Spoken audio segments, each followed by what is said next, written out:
ఆయన ప్రపంచంలో అన్నీ మాట్లాడుతున్నాడు. అమలాపురం నుంచి అమెరికా వరకు మాట్లాడుతున్నాడు,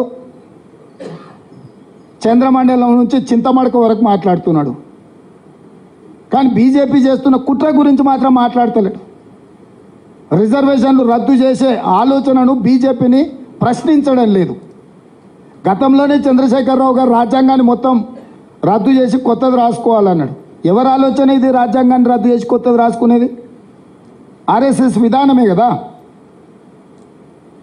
ఇవాళ చంద్రశేఖరరావు స్వయంగా భావజాలానికి ప్రభావితమైందా, లేకపోతే జైల్లో ఉన్న బిడ్డకు బెయిల్ కోసము ఈరోజు ఎస్సీ ఎస్టీ బీసీ ఓబీసీ రిజర్వేషన్లను తాకట్టు పెట్టి బీజేపీకి సహకరిస్తున్నాడా? చంద్రశేఖరరావు గారు కూడా తన విధానాన్ని ప్రకటించాలి. నేను స్పష్టంగా సూటిగా చంద్రశేఖరరావును డిమాండ్ చేస్తున్నా.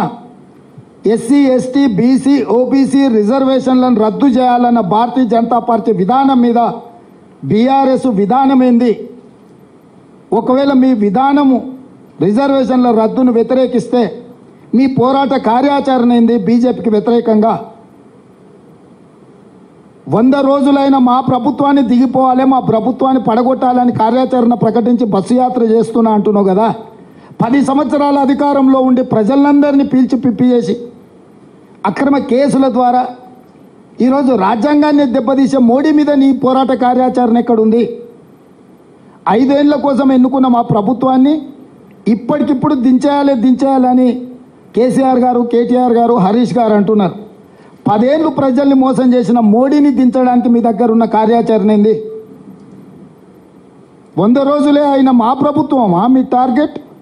10 సంవత్సరాల నుంచి ప్రజల్ని వంచి దేశాన్ని దోసుకుని ప్రధానమంత్రి అయిన నరేంద్ర మోడీ గారు ఆనాడు 55 లక్షల కోట్ల రూపాయలు దేశం మీద అప్పు ఉంటే ఈరోజు 168 లక్షల కోట్ల రూపాయలు అప్పు అయింది. ఒక్క నరేంద్ర మోడీ గారు 10 సంవత్సరాలలో 113 లక్షల కోట్ల రూపాయల అప్పు తీసుకొచ్చిండు. 14 మంది ప్రధానమంత్రులు 67 సంవత్సరాలు చేసిన అప్పు 55 లక్షల కోట్లు అయితే 10 సంవత్సరాలలో ఒకే ఒక్క నరేంద్ర మోడీ దానికంటే 2 పైన అప్పు చేసిండు. ఒక్కసారైనా ఈ అప్పు ముప్పు గురించి కేసీఆర్ మాట్లాడాడు. ఎందుకంటే 69,000 కోట్ల రూపాయలతో ఉన్న తెలంగాణ రాష్ట్రం ఆయన చేతులు పెడితే ఆయన 7 లక్షల కోట్ల రూపాయలు అప్పు చేసిండు. ఇద్దరు ఒకే రకమైన విధానాన్ని అవలంబించడం ద్వారా రాష్ట్రాన్ని ఈయన అప్పుల కూపంలో నెట్టితే దేశాన్ని మొత్తం అప్పుల ఊపిలో మోడీ కూర్చేసిండు. ఇక వీళ్ళిద్దరు ఒప్పందం బెయిల్ కోసం అయితే నిన్నటికి నిన్న మేడ్చల్ ఎమ్మెల్యే స్పష్టంగా చెప్పిండు, మేము బీజేపీ గెలిపిస్తాం, బీజేపీ గెలుస్తుంది మల్కాజ్గిరిలో అని. ఇంకా కూడా కేటీఆర్కు మరి సోయి ఉందా లేదా ఇలా మాట్లాడుకుంటా అసలు అప్పటికప్పుడు ఉన్న పలంగా నిజంగానే బీజేపీతో వీళ్ళకి వైరం ఉంటే మల్లారెడ్డిని పార్టీలకు వెళ్ళి సస్పెండ్ చేయాలి. బహిరంగంగా ప్రజల ముందు బీజేపీ అభ్యర్థిని అలై బలై చేసుకొని ఆయనే గెలుస్తాడని ఆయనకు సహకరిస్తుంటే ఆయన అసెంబ్లీ నియోజకవర్గం ఉన్న ప్రాంతంలో మేడ్చల్ ఎమ్మెల్యే మీద చర్యలు తీసుకోకపోను ఈరోజు కేటీఆర్ సమర్థించడం దేనికి సూచన? నేను మొదటి నుంచి చెప్పిన 5 పార్లమెంటు నియోజకవర్గాలను తాకట్టు పెట్టినరు బీజేపీకి బీఆర్ఎస్ వాళ్ళని. పోయినసారి నేను ఎంపీగా నిలబడ్డప్పుడు మల్కాజ్గిరిలో 31 సమావేశాలు పెట్టిండు కేటీఆర్ నన్ను ఓడించాలని. ఇలా ఇప్పటి వరకు ఒక్కటి పెట్టిండు, కార్యకర్తల సమావేశం అని చెప్పి పెట్టి ఆర్ఎల్ఆర్ను పిలిచి నీకు పైసలు ఇచ్చేది లేదు, నీకు ఏమైనా ఆస్తుంటే అమ్ముకో అని చెప్పాడు. ఇన్ని వేల కోట్లు దోసుకున్నావు, బూత్ ఖర్చుల కన్నా ఆర్ఎల్ఆర్కి ఇవ్వాలి కదా. అంటే నువ్వు ఎన్నికలు చేయకు, వదిలేసాయి, ఈటల రాజేందర్ గెలవాలి. ఎక్కడన్నా ఈ మొత్తం ఎన్నికల పర్యటన మొదలైనాక ఈటల రాజేందర్కు వ్యతిరేకంగా ఎక్కడైనా కేటీఆర్ మాట్లాడిండా? కేసీఆర్కు వ్యతిరేకంగా ఈటల రాజేందర్ ఎక్కడైనా మాట్లాడిండా? నిన్న నా మీద సవాల్ విసురుతున్నాడు, నువ్వు భూములు అమ్మకుంటా రైతులకు రుణమాఫీ చేయని. భూములను అమ్మకుంటా రుణమాఫీ చేయి, బుక్కెడు బువ పెట్టకుండా పిల్లల్ని ఆంబోతులాక తయారు చేయి. ఏందా రాజేందర్, ఏం మాట్లాడుతున్నావు నువ్వు? ఇన్ని 1000 ఎకరాలు కేటీఆర్ అమ్మినప్పుడు ఎప్పుడన్నా ఈ భూములు అమ్మొద్దని ఎప్పుడన్నా ఈటల రాజేందర్ మాట్లాడిండా? హైదరాబాద్ చుట్టుముట్టూతా విలువైన వేలాది ఎకరాల భూముల్ని అమ్ముకోవడం, ఆక్రమించుకున్నప్పుడు రాజేందర్కి ఏ రోజు కూడా ఈ భూములు గుర్తురాలే. నేను ప్రజలకు మంచి చేద్దాము, ఏదేమైనా సరే మాకు అధికారం ఇచ్చిందే రైతు రుణమాఫీ చేయడానికి. 15 ఆగస్టు లోపల 2 లక్షల రూపాయల రుణమాఫీ చేస్తామని మేము కంకణబద్ధులమై కమిట్మెంట్తో మేము మాట్లాడుతుంటే, అరే ఆయన కష్టపడుతుంది కదా, చేస్తూ ఉంటుంది కదా, చేయని అనాల్సింది. అట్టెట చేస్తావు నువ్వు, భూములు అమ్ముతావా?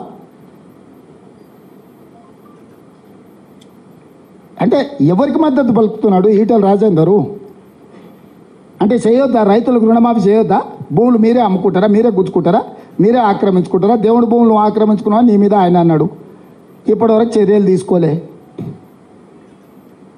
కేసీఆర్ ధరణితోని 1000 ఎకరాలు ఆక్రమించుకున్నాడని రాజేందర్ అన్నాడు. ఆయన దాని మీద ఏం జోలు చెప్తలేడు, ఢిల్లీకి ఫిర్యాదు చేస్తలేడు.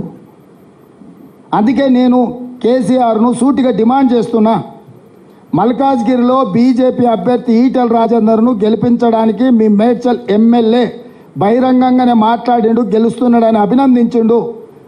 తక్షణమే మీ మేడ్చల్ ఎమ్మెల్యే మీద చర్యలు తీసుకోండి. బీజేపీతో మీకు చీకటి ఒప్పందం లేకపోతే తెలంగాణ సమాజానికి నేను విజ్ఞప్తి చేస్తున్నా, వాళ్ళ ఒప్పందం బయటపడ్డది.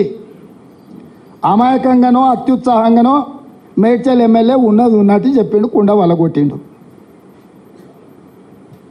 ఇక కేసీఆర్ కేటీఆర్ గుండు వలగొట్టుడే మిగిలింది తెలంగాణ సమాజంలో. ఇంత స్పష్టంగా ఎన్నికలు దగ్గరకు వస్తుంటే మీ ఎమ్మెల్యే బీజేపీ అభ్యర్థిని నువ్వు గెలుస్తున్నావు అని అభినందించి అల్లై బల్లై చేసుకుంటే, షోకాజ్ నోటీస్ కూడా ఇవ్వకుండా, కనీసం వివరణ కూడా అడగకుండా ఆయన బీజేపీని ఓడిస్తా అని రంకెలేస్తున్నాడు. ఆయన మహబూబ్నగర్ పోయిందంట, తింటుంటేనే 2 సార్లు కరెంటు పోయిందంట. నువ్వేమన్నా బకాసూరు, నువ్వు అరణాయన రోజంతా తిననీకే? ఎంతసేపు తింటా? 10 నిమిషాలు 15 నిమిషాలు తింటాం తిండి తింటే. సేమ్ ఇట్లనే హౌల మాటలు మాట్లాడింది. సూర్యాపేటలో పోయి పార్టీ ఆఫీస్లో ప్రెస్ మీట్ పెట్టినప్పుడు కరెంటు పోయిందని. నేను మా అధికారులను అడిగితే వాళ్ళకి అధికారికంగా కనెక్షనే లేదు సార్, వాళ్ళు జనరేటర్ మీద ఉన్నారు, ఆ పొట్టైన జనరేటర్లో కట్టబెట్టినట్టున్నాడు, ఆగింది సార్ అని మా అధికారులు చెప్పాను. మరుక్షణం నేను విచారణకు ఆదేశించిన.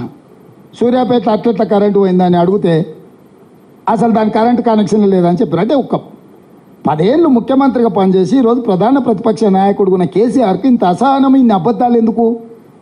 ఏం కొట్టుకపోయింది, ఏం మునిగిపోయింది? ఏం అధికారం లేకపోతే సస్తమా?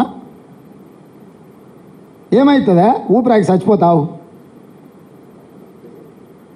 అసలు ఏమన్నా 10 ఏళ్ళు దేశాన్ని బట్టి పీడించిన మోడీని ఎట్లా ఓడగొట్టాలనో బాధ్యత లేకుండా 100 రోజులలో 5 గ్యారెంటీలు అమలు చేసి ఈరోజు 2 లక్షల రుణమాఫీ ఖచ్చితంగా అమలు చేస్తామని మేం చెప్తుంటే, అరే పిల్లగాడేదో తిప్పల పడుతున్నాడు, చేయని చూద్దాం, 6 నెలలు సంవత్సరం సంసారం చేయని, పిల్లనో పిల్లగాడో పుట్టని అని అంటాడు ఎవడన్నా పెద్దోళ్ళు. కడపకాడ అడ్డం పట్టుకున్నట్టుంది నా వ్యవహారం. ఏంది జరగొద్దు, ఏంది ఉండొద్దు.